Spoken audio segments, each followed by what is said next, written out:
Nous sommes des élèves de terminale du lycée André Malraux de Biarritz en France. Nous sommes heureux de participer au festival européen latin-grec consacré cette année aux métamorphoses d'Apulée. Nous avons choisi des extraits du mythe d'Amour et Psyché en nous intéressant particulièrement à la colère de Vénus.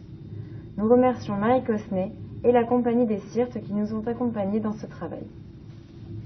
Eran, in quadam civitate, rex et regina. Il y avait une fois un roi et une reine qui avaient 3 filles, toutes 3 fort belles. Pour la beauté des 2 aînées, quelque charmantes qu'elles fussent, on n'était pas en peine de trouver des formules de louange, tandis que celle de la cadette était si rare, si merveilleuse, qu'il manquait dans le langage humain des termes pour l'exprimer ou même pour la louer dignement. Les habitants du pays ou étrangers que la curiosité de ce prodige attirait en foule en perdaient l'esprit dès qu'ils avaient contemplé cette beauté incomparable. Ils portaient la main droite à la bouche en croisant l'index avec le pouce, comme pour l'adoration sacramentelle du culte de Vénus elle-même.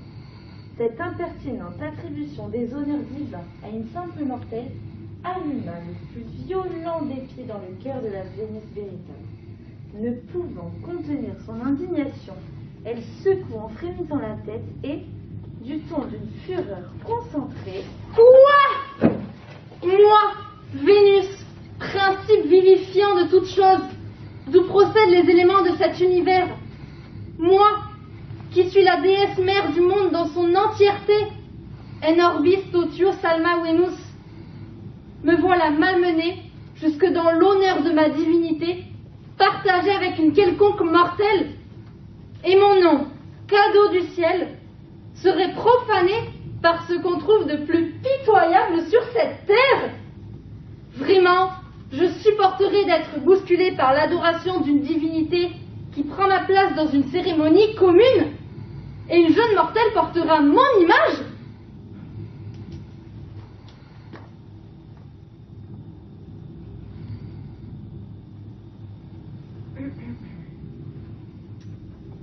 Et vocat confessim forum suum.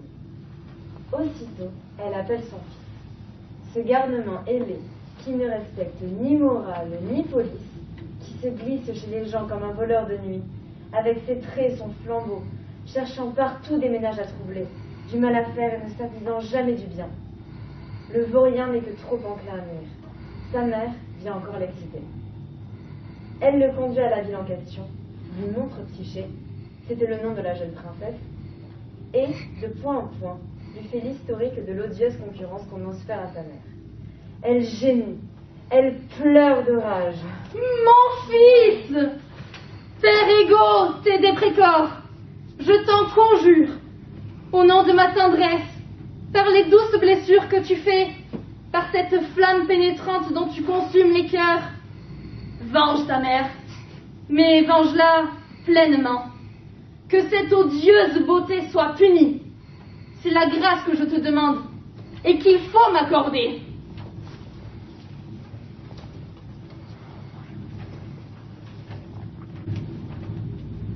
Le soir vient, et Psyché, que leur invite au repos, se retire dans son appartement. Déjà, la nuit avançait, un bruit léger vient frapper son oreille. La jeune vierge s'inquiète alors de sa solitude.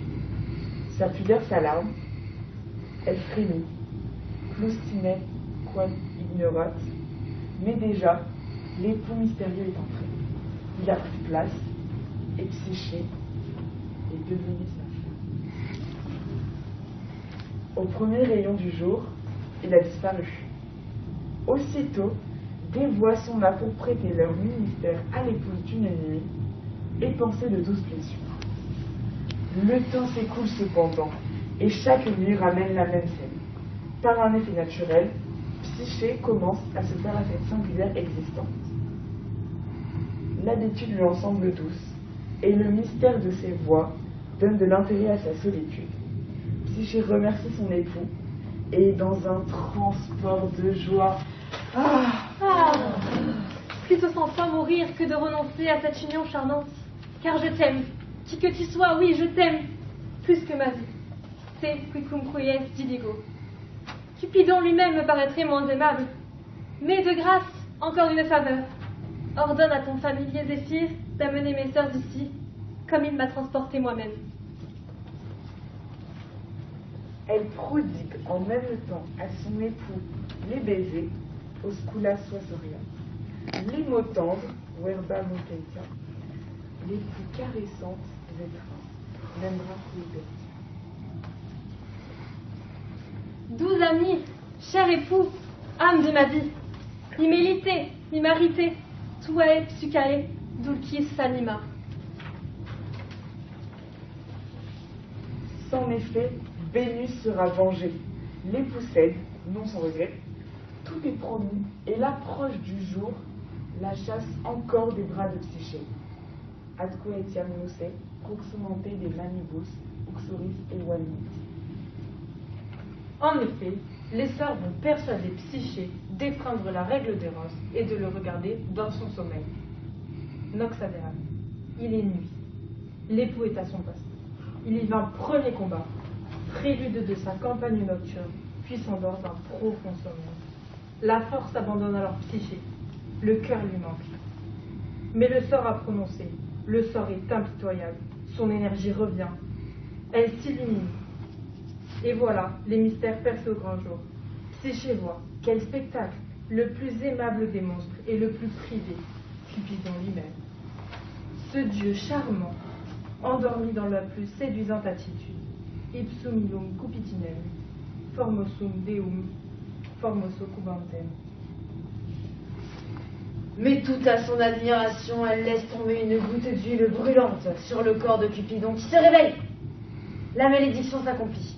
Cupidon s'enfuit et Psyché est condamnée à errer. Vénus, qui a appris la tromperie de son fils, est à nouveau furieuse. Cependant, Cupidon, que sa passion dévore et qui craint l'austérité soudaine de sa mère, se résout à tenter les grands moyens.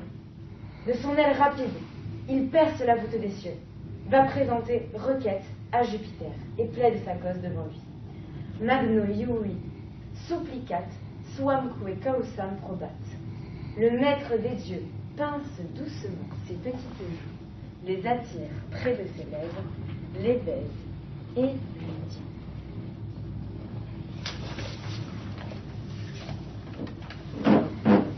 Monsieur mon fils, nominé Phili, tu n'as guère respecté les honneurs qui me sont dus par le consentement des dieux. De moi, le régulateur des éléments, le moteur des révolutions célestes, tu as fait le point de mire ordinaire de tes flèches. Tu m'as compromis dans je ne sais combien d'intrigues amoureuses avec des mortels. En dépit des lois, notamment de la loi Julia et de toute morale publique, tu as chargé ma conscience, aussi bien que ma réputation, d'assez scandaleux adultères. Flammes, serpents, oiseaux, bêtes des bois, bêtes des tables, une métamorphose ignoble où tu n'aies ravalé la majesté de mes traits. Et je veux être clément, et me rappeler seulement que tu as grandi entre mes bras. Inter, istas meas manus, creveris. J'accède à ta requête, mais arrange-toi pour qu'elle ne se renouvelle pas. D'autre part, en revanche, s'il se montre là-bas quelque fille d'une beauté éclatante, souviens-toi que tu me dois une compensation. Il dit et ordonne à Mercure de convoquer à l'instant tout le conseil des dieux, sous peine pour chaque immortel absent d'une amende de 10 000 écus. Grâce à la menace, on fut exact à la conférence céleste. Alors, le grand Jupiter, assis sur un trône élevé, adresse ce discours à l'assemblée. Procédez sublimi sedem, procerus Jupiter, sic enunciat. Dieu inscrit sur le registre des muses. Vous savez que c'est moi-même qui ai fait l'éducation de ce jeune homme. Or, j'ai décidé de mettre un frein aux emportements de sa jeunesse ardente. Il n'a que trop fait parler de lui pour des adultères et des désordres de tout genre. Je veux ôter à cette fougue tout prétexte et la contenir par les chaînes de l'hymen. Il a fait choix d'une jeune fille et lui a ravi sa fleur. Elle est sa possession, qu'il la garde. Heureux dans ses embrassements, qu'il en jouisse à toujours. Fuelam elegit, et virginitate privavit, teneat, possideat, amplexus psuken, semper suis amorebus perquatur. Et toi, ma fille, ne sois pas triste, Ne crains pas pour ton rang ni pour ta maison l'injure d'une mésalliance. Il s'agit de nœuds assortis, légitimes et contractés selon les formes du droit.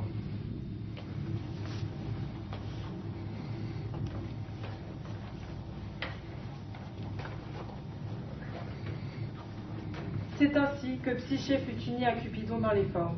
Une fille naquit de leur amour, on l'appelle la volupté. Sic rite psyche convenitim manum cupidinis, et nascitur illis, maturo partu filia, quam voluptatem nominamus.